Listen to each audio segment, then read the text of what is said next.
नमस्कार साथियों, I hope आप अच्छे होंगे। साथियों, अभी जो पीसीएस का एग्ज़ाम है, इसमें हमें कुछ चीज़ें ध्यान रखनी है। जैसे कि सबसे पहले पेपर जब हमारे हाथ में आए, तो हमें सबसे पहले उसमें पेपर में ये देखना है कि हमें कितने क्वेश्चन आते हैं।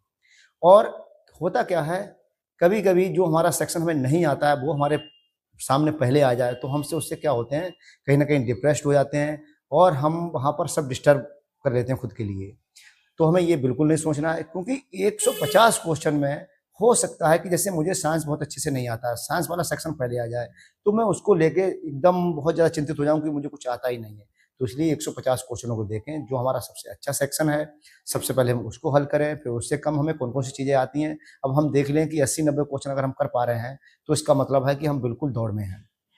दौड़ में हैं, तो हम उस पर और थोड़ा प्रयास करें, अपनी बेसिक नॉलेज का प्रयास करते हुए, एलिमिनेट या जिस भी तरीके से हमने जो अभी तक आज तक जो सीखा है, कभी-कभी क्या होता है कि हमें जो आता हुआ क्वेश्चन नहीं पता होता, मगर हमें ये पता होता है कि ये तो 2 गलत हैं। तो हम उस हिसाब से हम वहाँ पर 50-50 चांस लेके और जितना संभव हो सके आप अपना प्रयास करें और ऐसे क्वेश्चनों को बिल्कुल भी अटेम्प्ट ना करें, जिनके बारे में हमें बिल्कुल एबीसीडी भी नहीं पता है। होता क्या है कि ये एग्ज़ाम में नेगेटिव होना बहुत ज़्यादा रोल अदा करता है, आपके होने ना होने में।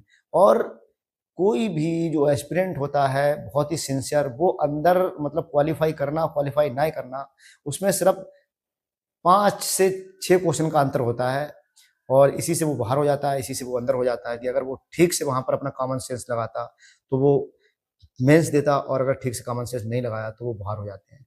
तो इसलिए हमें बहुत सोच समझ के और बहुत ही बेसिक से चीज़ों को ध्यान में रखना है कि अगर हम भावावेश में आकर वहाँ पर एकदम बहुत ज़्यादा अटेम्प्ट कर लेंगे, तो नेगेटिव हमारा नुकसान हो जाएगा। या भावावेश में आके हम सोच रहे हैं कि 100 में ही हम छोड़ के चले आएँ, तो ये भी कहीं न कहीं आपको बाहर कर रहा है दौड़ से।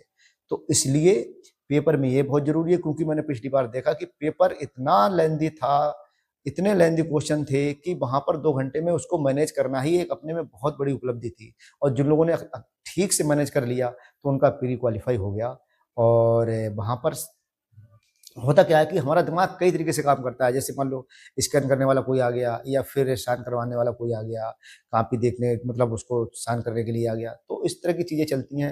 हमको बिल्कुल हताश नहीं होना है, निराश नहीं होना है, खुद को जितना कॉन्फिडेंस, गहरी-गहरी साँस लेके बैठ के आराम से और बिल्कुल कूल माइंड थोड़ी देर आँख बंद करके बैठना है। तो ये चीज़ें हमारे लिए बहुत मायने रखती हैं। साथियों, आपने कितना पढ़ा है, ये विषय नहीं है कि 2 घंटे में आप किस तरीके से परफ़ॉर्मेंस कर रहे हैं। विषय ये रह जाता है, यही तय करेगा कि आप मेंस देंगे या नहीं देंगे। तो इसलिए हमें ये 2 घंटे को अपने बहुत अच्छे से एकदम बिल्कुल शांत, स्वाभाविक, बिल्कुल कुछ भी ऐसा ज़्यादा नहीं सोचना है। और धन्यवाद, आपका 100%